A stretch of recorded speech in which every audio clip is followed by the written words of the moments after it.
Good morning everyone, তোমরা কেমন আছো? আমি খুব ভালো আছি। তো আমি তোমাদের নিয়ে আজকে একটা নতুন কাজ নিয়ে চলে এসেছি।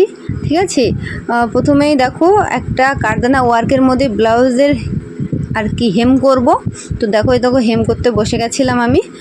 আর দেখো প্রথমে হচ্ছে তোমার ভাঁজ করে নেবে, প্লাস তোমাদের হচ্ছে শুয়ে যখন সুতো দেবে তখন একটাই থাকবে সুতো। ঠিক আছে, দুটো সুতো দেবে না, একটা সুতো দেবে। দেখো আমার ব্লাউজটা অলরেডি কমপ্লিট হয়ে গেছে প্রায়। তো ভালো করে টাইট ফিট করে দিলাম আর লাস্টে ভাঁজ করে দিয়ে সেলাই করে নিলাম। তারপর হচ্ছে হুক করতে বসবো। এবার জায়গা অনুসারে তুমি 3টেও দিতে পারো, 4টেও দিতে পারো, সেটা তোমার ব্যক্তিগত ব্যাপার। বাট যাতে ফাঁকা না হয়ে যায় হুক ঘাট লাগানোর সময়, সেই বুঝে তুমি হুকটা দেবে। ঠিক আছে, তো এই দেখো হুকটা লাগিয়ে নিলাম। আর আমি পার্সোনালি 4টে দিই, অনেক সময় 3টে দিই লেন্থ কম হলে।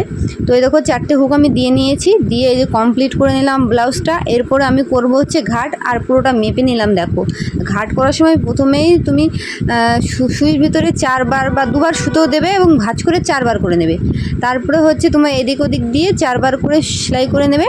সেলাই করার পরে ভালো করে টাইট করে পিস গিট দিয়ে করে নেবে। আর এইভাবে মেপে মেপে হুক হিসেবে আর কি মেপে মেপে ঘাটগুলো কমপ্লিট করবে। ঠিক আছে, তো এই দেখো আমি পুরোটা কমপ্লিট করেছি। আর এই দেখো ফাইনাল লুক নিয়ে বসে এই যে কারদানা ওয়ার্কের মধ্যে একটা সুন্দর ওশিয়ান ব্লু বলতেও পারো, লাইট গ্রিন বলতে পারো।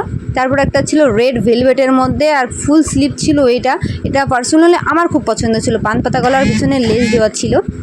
তারপর ছিল এই সুন্দর একটা কারদানা ওয়ার্কের মধ্যে আরেকটা ব্লাউজ পিঙ্ক, লাইট পিঙ্ক। তো আজকের মতো এইটুকুই, আবার একটা নতুন ভিডিও নিয়ে দেখা হবে।